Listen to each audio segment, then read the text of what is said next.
வணக்கம். சமீபமாக ஒரு 2-3 நாளாக பார்த்தீங்கன்னா நிறைய பேர் வந்து இவங்களுக்கு ஓட்டு போடுங்க, அவங்களுக்கு ஓட்டு போடுங்கன்னு சொல்லி பல காரணத்தினால கூப்பிட்டு சொல்லிகிட்டு இருக்கிறாங்க. கோயம்புத்தூர், திருப்பூர் எடுத்துட்டிங்கன்னா 3000 கோடிக்கு மேலே டர்ன் ஓவர் பண்ணுறது 7 கம்பெனி இருக்குது. 2000 கோடிக்கு மேலே பண்ணுறது அது ஒரு 4-5 இருக்குது. 1000 கோடிக்கு மேலே பண்ணுற டர்ன் ஓவர் பண்ணுற கம்பெனி வந்து ஒரு 30-40 கம்பெனிஸ் இருக்காங்க. 500 கோடிக்கு மேலே பண்ணுறவங்க 50க்கும் மேற்பட்ட கம்பெனிஸ் இருக்குது.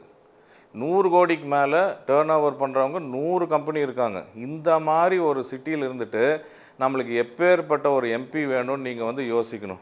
நான் பிஜேபிக்காரன் இல்லை, பிஜேபிக்கு ஓட்டு கேட்குறக்காக நான் இதை பதிவு பண்ணல. ஆனால் நம்ம சிந்திக்கணுங்கிறக்காக நான் சொல்கிறேன். கோயம்புத்தூர் இருக்கிறீங்கன்னா எல்லாருக்குமே தெரியும், சேலத்திலிருந்து கொச்சின் வரைக்கும் அந்த பைபாஸ், நடுவில் நீலாம்பூர்லேருந்து மதுக்கரை வரைக்கும் ஒரு 27 கிலோமீட்டர் இன்றைக்கும் சிங்கிள் லேனு. இதை வந்து விரிவாக்கம் பண்ணணும்னு 10 வருஷமாக நம்ம வந்து பார்த்துக்கிட்டு இருக்கோம், யாருமே பண்ணல. அது மட்டும் கிடையாது, இது ஈஸ்டர்ன் பைபாஸ்னு ஒன்று இருக்குது. அதாவது எல்லா ஹைவேஸையும் லிங்க் பண்ணுற மாதிரி நேஷ்னல் ஹைவேஸை அவனாசி ரோட்லேருந்து நீங்கள் பெருநாயக்கம்பாளையத்துக்கு டைரெக்டாக லிங்க் ஆகுது. அதே மாதிரி பெருநாயக்கம்பாளையத்துலேருந்து அப்படி சுற்றி வந்தீங்கன்னா இந்த சைடு பாலக்காடு ரோடு வரைக்கும் லிங்க் ஆகுது.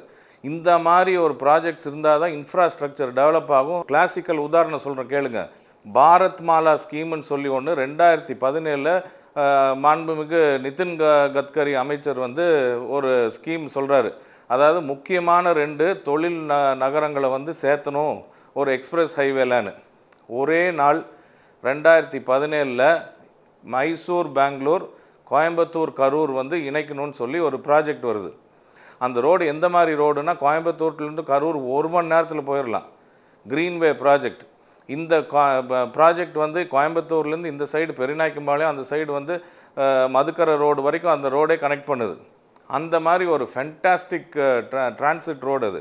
அதே மாதிரி தான் ரோடு பெங்களூர்லேயும் மைசூர்லேயும் பண்ணாங்க.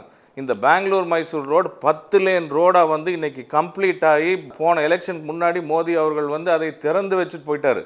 இன்னொரு உதாரணம் மெட்ரோ வந்து 2011 பார்த்தீங்கன்னா ஸ்டாட்டிஸ்டிக்ஸ் பிரகாரம் இந்தியா பூரா 4 சிட்டிலேயும் என்னமோ தான் இருந்துச்சு.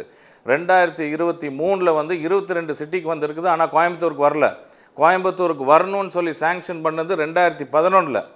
இத்தனை வருஷம் காலமாச்சு, நம்ம ஊரில் மெட்ரோவில் ஒன்றும் கிடையாது.